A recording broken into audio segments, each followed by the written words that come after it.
I'm Jonathan L. Walton, the Plummer Professor of Christian Morals here at Harvard University, as well as the Pusey Minister here in the Memorial Church.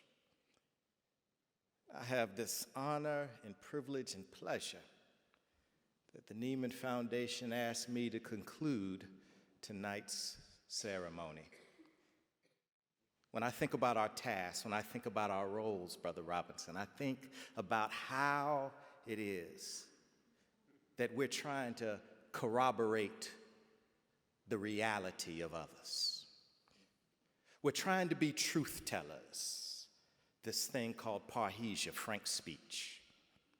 We're trying to document the human condition. We're trying to give voice to the pains, problems, perils, perplexities, as well as the hopes, aspirations, joys, spiritual strivings of everyday people. That's our call. That is our commitment. Whether we do it from a pulpit or whether we're doing it with a pen, we have this moral obligation and ethical responsibility to tell the truth. And when we think about where would we be as a society if we didn't have truth tellers like you, truth tellers like William Lloyd Garrison, Ida Wells Barnett, telling the truth about lynching. Where would we be if we didn't have those who captured the truth of Tiananmen Square, of apartheid South Africa, captured those images on Edmund Pettus Bridge on Bloody Sunday? It's the truth that changes our experiences and have propelled and catalyzed this society forward. And as we heard tonight, where would we be if we didn't have the Janaes of the world telling us that fleecy locks and dark complexion cannot forfeit nature's claim?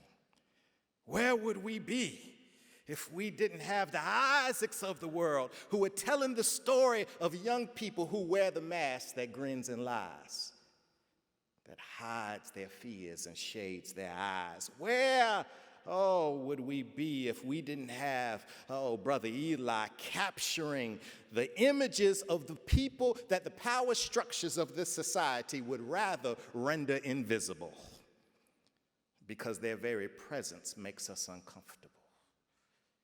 This is who you are.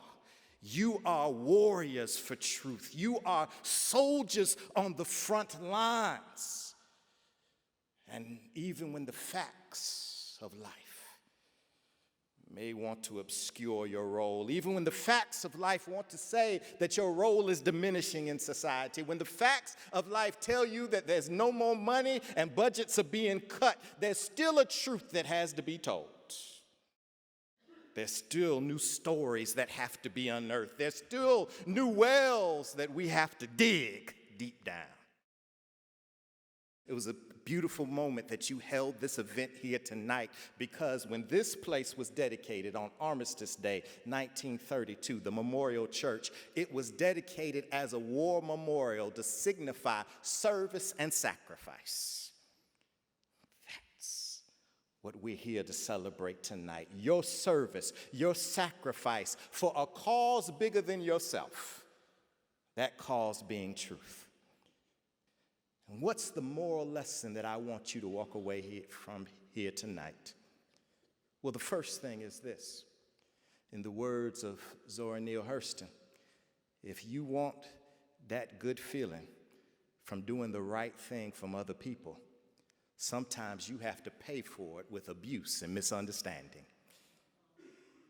And the second thing I want you to remember when you walk out of this place, that when you are a truth teller, when you speak up and speak truth to power and disrupt the status quo, when you give voice to the voiceless, when you give visibility to those who have been rendered invisible, when you actually breathe life of truth into the dry bones of quotidian facts, you might end up being called an enemy casualty or enemy of the people.